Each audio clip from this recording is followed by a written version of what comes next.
오늘 말씀의 제목은 무엇이 죄이고 무엇이 죄가 아닐까요? 입니다.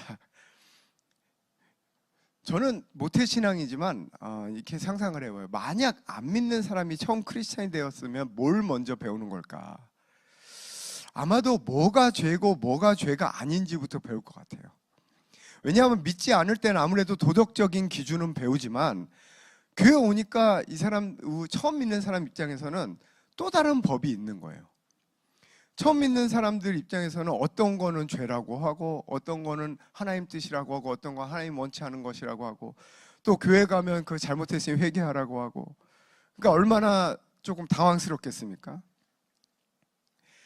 제가 주님을 만나기 전에 소위 방탕한 생활을 할 때에 저를 따르던 동생들이 있었습니다.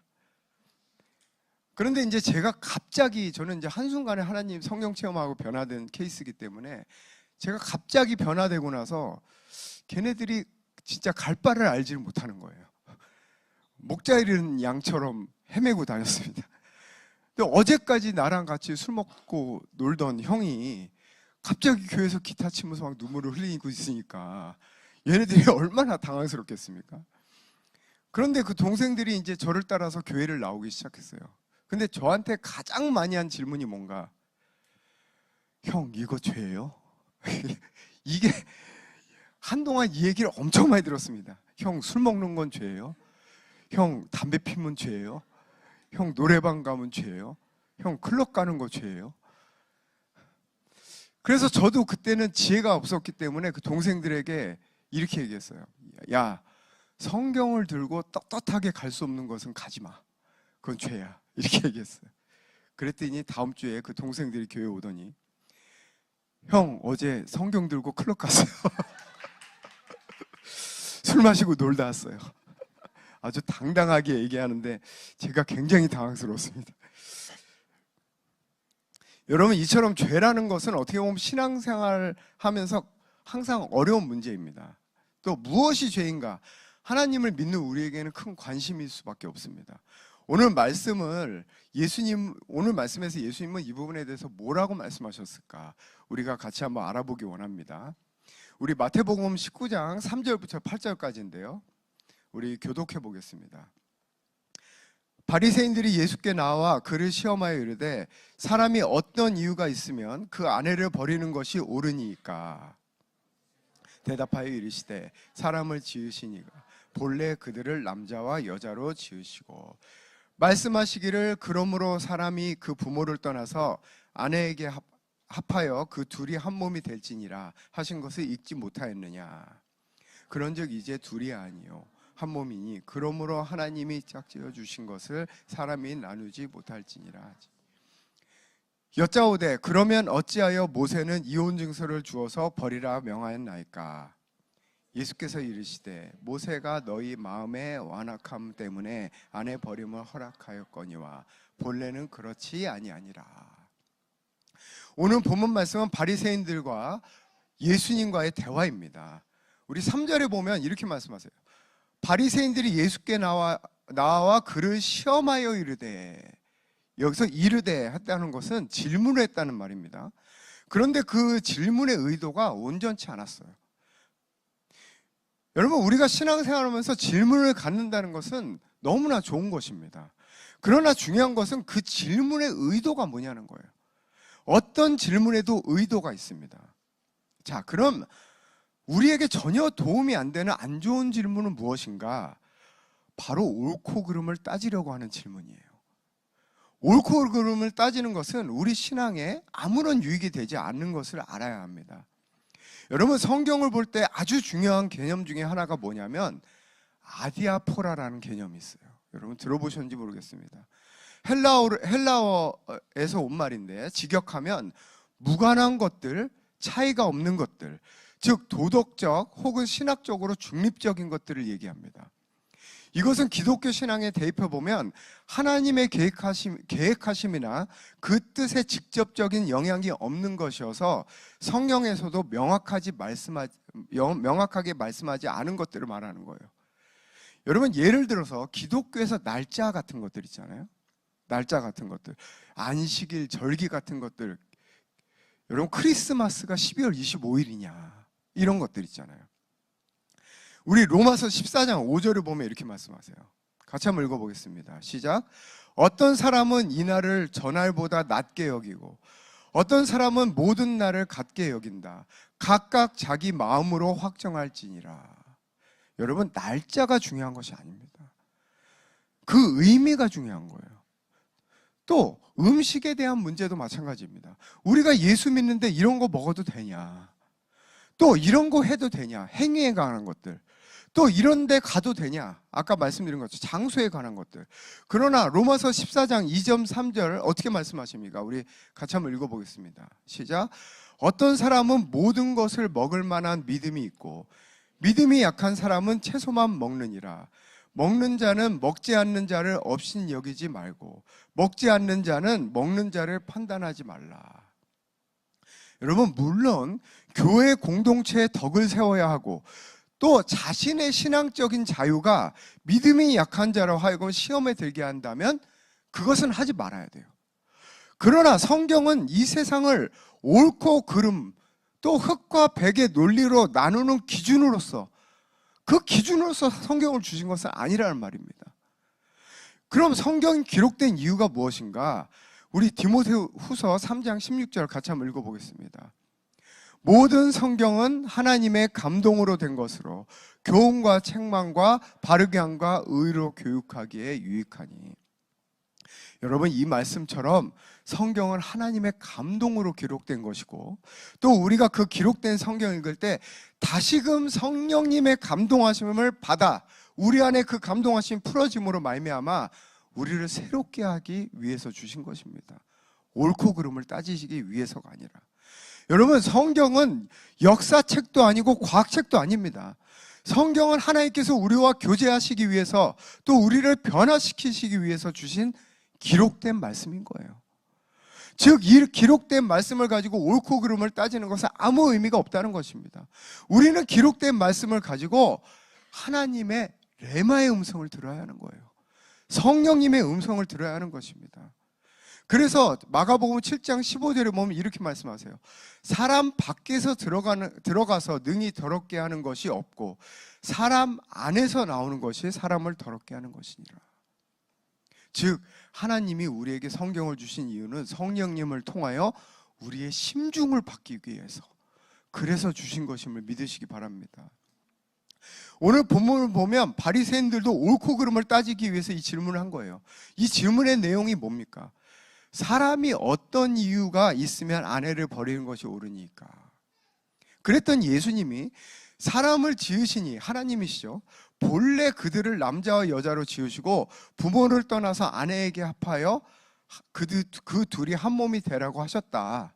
그런즉 이제 둘이 아니라 한 몸이 하나님께서 짝지어 주신 것을 사람이 나누지 못할 것이다. 이렇게 말씀하셨어요. 이 말을 들은 바리새인들은 옳았구나 했습니다. 왜? 모세는 그렇게 얘기하지 않았거든요. 그래서 이렇게 얘기합니다. 7절에 그러면 어찌하여 모세는 이혼 증서를 주어서 버리라고 명하였나이까? 여러분, 지금 바리새인들의 이 질문은 기록된 말씀을 통해서 자신들을 변화시키기 위해서 그 의미로 질문한 게 아니에요. 옳고 그름을 따짐으로써 예수님의 논리를 무너뜨리려고 한 질문인 것입니다. 생각해 보십시오. 예수님이 이혼할 수 있다고 말했다면 바리새인들은 아니, 왜 하나님이 태초부터 부모를 떠나서 한 몸을 이루라고 하셨는데 그럼 이 말씀 뭐냐? 이렇게 말했을 거예요. 또 반면에 예수님이 이혼하면 안 된다고 하셨다면 모세 율법은 뭐냐? 모세 율법은 신명기 24장 1절을 보겠습니다. 같이 한번 읽어보겠습니다. 사람이 아내를 맞이하여 데려온 후에 그에게 수치되는 일이 있음을 발견하고 그를 기뻐하지 아니하면 이혼 증서를 써서 그의 손에 주고 그를 자기 집에서 내보낼 것이요. 이렇게 말하지 않았느냐? 이렇게 말하지 않았냐? 이것은 예수님이 어떻게 대답해도 함정에 빠질 수밖에 없는 질문이에요. 그때 예수님이 놀라운 말씀을 하십니다. 우리 8절 말씀을 다시 한번 같이 읽어보겠습니다. 시작. 예수께서 이르시되 모세가 너희 마음의 완악함 때문에 아내 버림을 허락하였거니와 본래는 그렇지 아니하니라. 여러분, 본래는 그렇지 아니하니라. 여러분, 만약에 밑줄 칠 수 있으면 여기다 밑줄을 쳐야 됩니다. 여러분, 모세가 백성에게 율법을 줬을 때는 생각해 보십시오. 하나님의 영이 있는 사람에게 준 것입니까? 아니면 하나님의 영이 없는 사람에게 준 것입니까? 없는 사람에게 준 거예요. 없는 사람에게.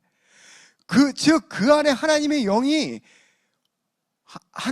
없는 죄인에게 행위법으로서 주신 것이 모세 율법입니다. 그래서 여러분, 모세 율법에는 두잇 하라보다 하지 말라가 훨씬 많은 거예요. 왜? 하나님의 영의 인도함을 받지 못하는 죄인에게 주신 것이기 때문이에요. 여러분, 그래서 로마서 5장 12절부터 14절까지 이렇게 말씀하십니다. 우리 한 목소리로 같이 읽어보겠습니다. 시작. 그러므로 한 사람으로 말미암아 죄가 세상에 들어오고 죄로 말미암아 사망이 들어왔나니 이와 같이 모든 사람이 죄를 지었으므로 사망이 모든 사람에게 이르렀느니라. 죄가 율법이 있기 전에도 세상에 있었으나 율법이 없었을 때에는 죄를 죄로 여기지 아니하였느니라.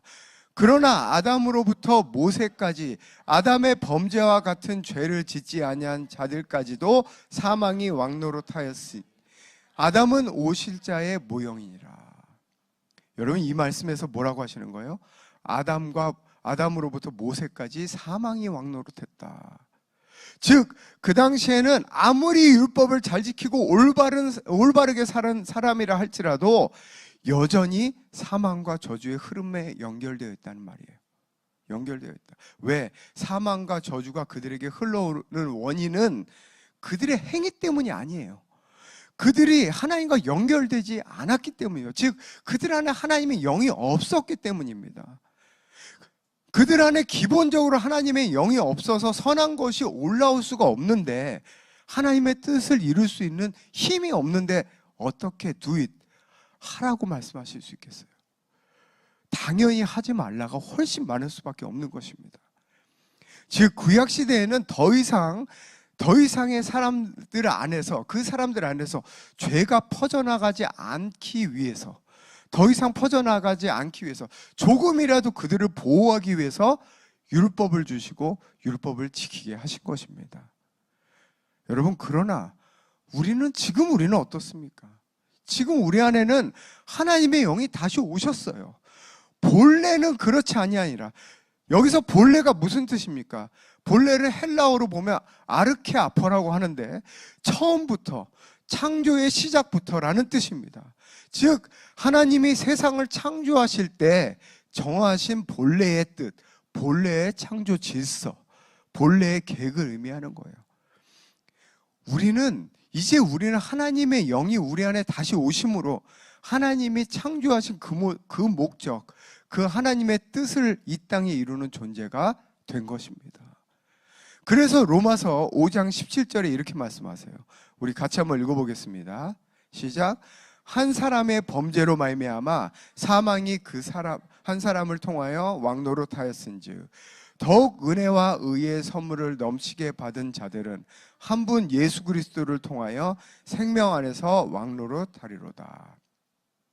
여러분, 지금 우리의 기본은 생명과 축복이에요.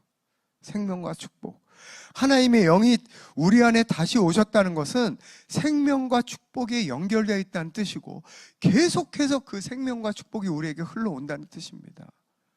이제 우리는 먼저 그 나라와 그 일을 구하고 구하고 하나님의 뜻을 이룰 수 있는 존재가 되었다는 말이에요. 이제 하지 마라가 아니라 하라. 하나님의 뜻을 이루라. 두 사람이 부모를 떠나서 아내에게 합하여 그 둘이 한 몸이 될지니라. 하라. 이 삶으로 우리는 바뀐 것입니다. 여러분, 지난주에 우리 주세훈 장로님이 놀라운 간증을 해주셨어요. 어떻게 하면 오늘 하루 죄를 안 지을까가 아니라 어떻게 하면 오늘 하루 하나님께 영광을 돌릴까. 하라. 바로 이것으로 바뀐 거예요. 이게 하나님의 자녀의 삶임을 믿으시기 바랍니다. 우리는 죄를 지을 수 있는 의인입니다. 그 말은 마지막 때 하나님께서 우리를 평가하실 때 네가 얼마나 죄 졌느냐를 평가하지 않는다는 거예요. 그 대신 우리가 살아가면서 얼마나 먼저 그 나라와 그 일을 구했는가, 우리 삶에서 얼마나 하나님을 나타냈는가, 얼마나 하나님께 영광을 돌렸는가, 두잇했는가, 바로 그것으로 우리를 평가하시는 줄 믿습니다. 여러분, 이제는 우리는 하는 것으로 평가받는 거예요. 하지 않는 것으로 평가받는 존재가 아니라. 여러분, 문제는 이것입니다. 여전히 많은 사람들이 성경을 기준으로 옳고 그름을 따지고 그것을 지키면서 죄 안 짓고 사는 것이 하나님 뜻이라고 믿는 거예요. 특히 신앙이 좋은 사람일수록 더 그래요. 여러분, 그것은 하나님의 영이 없을 때 구약에 있는 사람들이 했던 신앙생활이에요. 안타깝게도 오늘날도 너무나 많은 사람들이 이렇게 신앙생활을 하고 있다는 것입니다. 그러니까 예수님께서 분명히 요한복음 8장 32절에 진리를 알지니 진리가 너희를 자유케 하리라 이렇게 말씀하셨는데, 믿음은 믿을수록 자유하고 기쁘고 행복하고 하나님께 감사하기는커녕 점점 더 자유치 못하게 되고 답답하게 되고 해야 할 것이 많아지고 지켜야 될 것이 많아지는 신앙생활이 되는 것입니다. 이게 바리새인의 신앙과 뭐가 다릅니까? 여러분, 성경은 절대 진리입니다. 그러나 우리는 성경을 볼 때 예수 그리스도를 통하여서 봐야 하는 것입니다. 구약의 말씀이 하나님의 말씀이라 해도 우리가 구약처럼 살아서는 안 되는 거예요. 본래는 그렇지 아니하니라. 이제 우리는 구약의 율법이 아니라 율법이 오기 전에, 율법은 죄인에게 준 거잖아요. 이제는 율법이 오기 전에 본래 하나님과 하나 되어 살았던 그 상태에서 그에 맞는 사고방식을 가지고 살아야 될 줄 믿습니다. 우리가 살아야 하는 새로운 삶, 하나님 자녀의 삶을 보여주는 말씀은 여기서 그치지 않습니다. 예수님께서는 계속해서 마태복음 19장을 통해서 그 삶이 무엇인지를 보여줍니다. 무엇을 통하여 보여주는가? 사람들과의 대화를 통해서 보여주고 있어요. 왜 그러냐 하면 예수님께서 계실 당시에는 예수님을 제외한 모든 사람들은 구약 사람들이었거든요. 즉, 그 당시에 사람들 안에는 아직 하나님의 영이 임하시기 전이었던 것입니다. 그래서 그들이 말하는 신앙생활과 예수님이 말하는 하나님 자녀의 삶은 계속 부딪힐 수밖에 없었던 거예요. 왜냐하면 예수님 안에는 하나님의 영이 계셨기 때문입니다. 마태복음 19장 뒤에 보면 예수님이 한 청년을 만나십니다. 우리 16절을 같이 한번 읽어보겠습니다. 시작. 어떤 사람이 주께 와서 이르되 선생님이여 내가 무슨 선한 일을 하여야 영생을 얻으리까? 여러분, 이 질문을 요즘식으로 바꾸면 이렇게 말할 수 있어요. 예수님, 제가 어떻게 하면 더 좋은 신앙생활을 할 수 있을까요? 더 하나님께 가까이 갈 수 있을까요? 어떻게 하면 더 좋은 신앙생활을 할 수 있을까요? 여러분, 얼마나 선한 질문입니까? 얼마나 거룩한 질문입니까? 여러분, 누가 나한테 와서 진지하게 목사님, 제가 어떻게 하면 정말 제대로 신앙생활을 할 수 있을까요? 이렇게 얘기하면 너무나 대견하고 이쁠 것 같아요. 그때 예수님이 이렇게 대답하십니다. 17절 같이 한번 읽어보겠습니다. 시작. 예수께서 이르시되 어찌하여 선한 일을 내게 묻느냐? 선한 이는 오직 한 분이시니라. 내가 생명에 들어가려면 계명을 지키라. 어찌하여 선한 일을 내게 묻느냐? 여러분, 왜 이렇게 선한 질문을 한 사람에게 이렇게 예수님이 대답하셨을까요? 그것은 이 사람이 내가 무슨 선한 일을 하여야 이렇게 얘기했기 때문입니다. 여러분, 만약에 인간이 선한 일을 함으로써 영생을 얻을 수 있었다면 예수님이 이 땅에 왜 오셨겠습니까? 이 땅에 어떠한 사람도 선한 일로서, 즉 율법을 지킴으로써 의롭게 될 수 없었기 때문에 예수님이 십자가를 지시려고 이 땅에 오신 것이죠. 그런데 지금 바로 유일한 길이요 진리요 생명이신 예수님이 바로 자기 눈앞에 있는데도 불구하고 이 사람은 이렇게 질문하는 거예요. 어떤 선한 일을 해야 영생을 얻을 수 있습니까? 예수님이 이 사람 보고 얼마나 안타까우셨을까요? 그리고 그 뒤에 이렇게 말씀하십니다. 내가 생명에 들어가려면 계명을 지키라. 이게 무슨 말입니까? 네가 너의 행위로서 영생을 얻고 싶어? 그러면 하나님의 모든 계명을 다 지켜라. 그러면서 18절부터 19절까지 계명을 쭉 말씀하십니다. 우리 18절부터 19절 같이 한번 읽어보겠습니다. 시작. 이르되 어느 계명이 오니까 예수께서 이르시되 살인하지 말라, 간음하지 말라, 도둑질하지 말라, 거짓 증언하지 말라, 내 부모를 공경하라, 내 이웃을 내 자신과 같이 사랑하라 하신 것이니라. 이 청년은 예수님의 이 대답을 듣는 순간 의기양양해졌어요. 그리고 이렇게 대답합니다. 20절에 그 청년이 이르되 이 모든 것을 내가 지켰사온데 아직도 무엇이 부족하니까. 여러분, 이 청년 다 지켰다고 합니다. 이 모든 행위법을 다 지켰다는 거예요. 야, 대단한 사람이죠, 여러분. 요즘 이런 사람 있으면 정말 존경받을 거예요. 누가 봐도 죄 안 짓고 거룩한 삶을 사는 정말 신앙 좋은 사람입니다. 예수님도 그 사람의 열정을 귀하게 여겼어요. 그래서 실제로 마가복음에 보면 이렇게 말씀하세요. 예수님께서 그를 보시고 사랑하셨다 이렇게 말씀하십니다.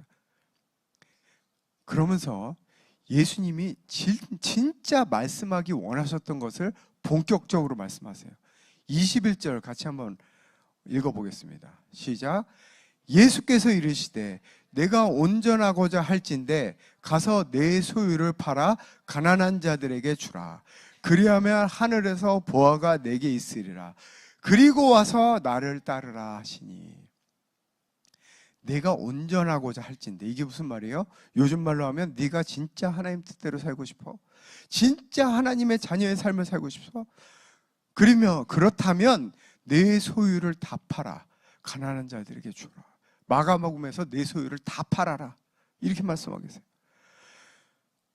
이게 갑자기 웬 말입니까? 이 청년 입장에서. 여러분, 율법을 다 지켰으면 되는 거 아니에요? 율법을 다 지켰으면. 여러분, 일단 우리가 봐야 할 것은 예수님이 말씀하신 내 소유를 다 팔아라 라는 하는 이 말씀이 구약의 율법에 있냐는 거예요. 있냐는 겁니다. 여러분, 구약 어디를 찾아봐도 내 소유를 다 팔아 가난한 자들에게 나눠주라. 직접적으로 이렇게 말씀하신 구절은 없습니다. 이건 지금 구약을 뛰어넘는 지금 요구예요. 여러분, 이건 좀 불공평하지 않나요? 갑자기 왜 예수님이 이 사람에게만 무리하는 요구를 하시는 걸까요? 또 이 사람 입장에선 자기는 율법을 다 지켰는데 굳이 이렇게까지 해야 될 이유가 없지 않습니까? 율법에 있는 것도 아니고. 여러분, 왜 예수님이 이렇게 말씀하셨을까요?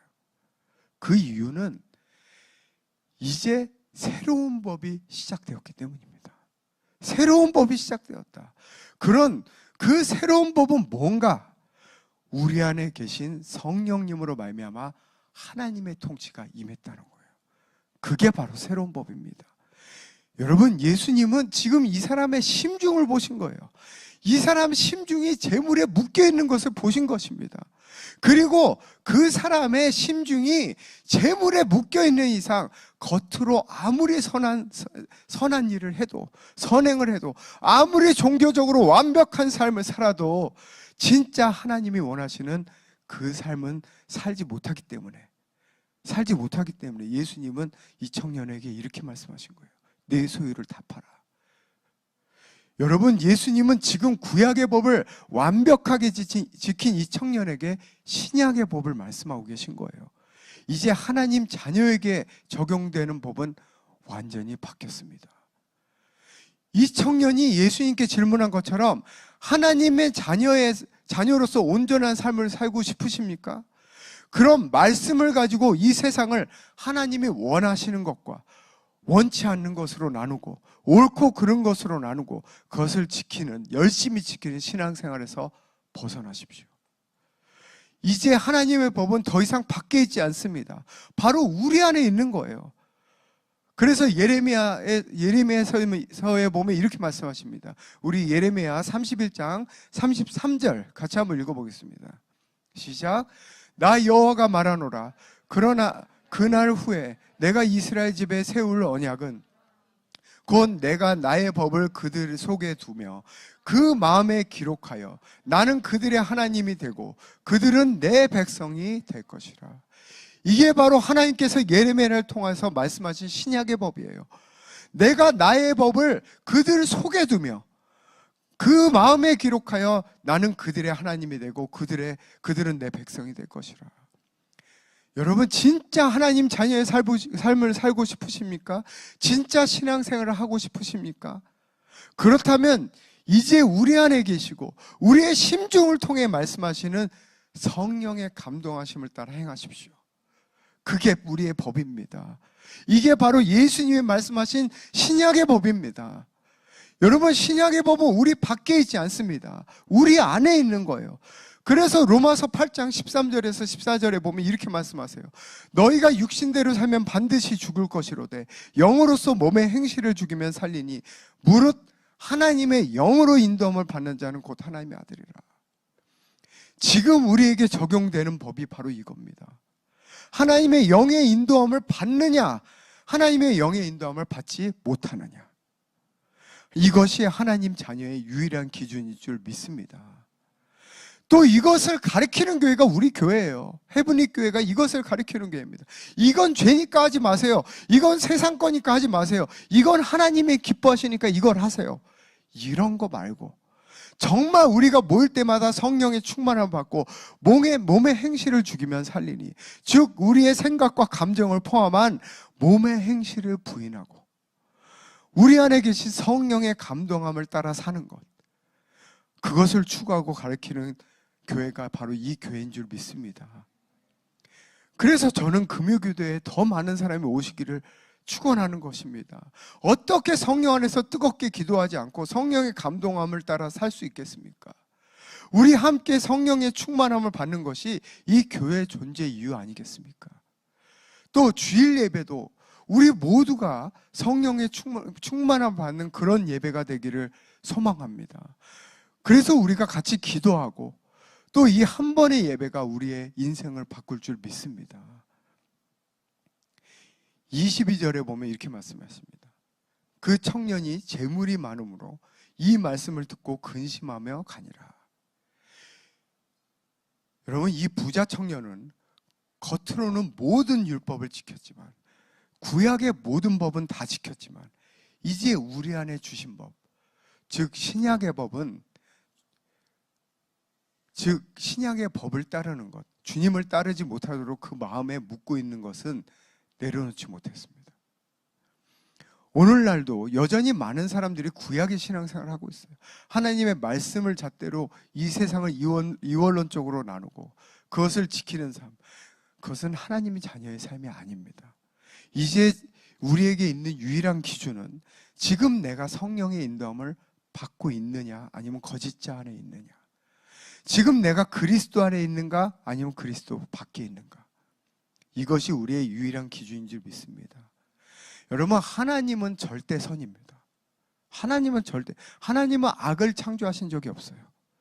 빛의 부재가 어둠인 것입니다. 그렇다면 우리가 빛과 어둠을 따지기 전에 우리가 하나님 안에 있으면 절대 선이에요. 우리가 하나님 안에 있는 게 절대 선이라고.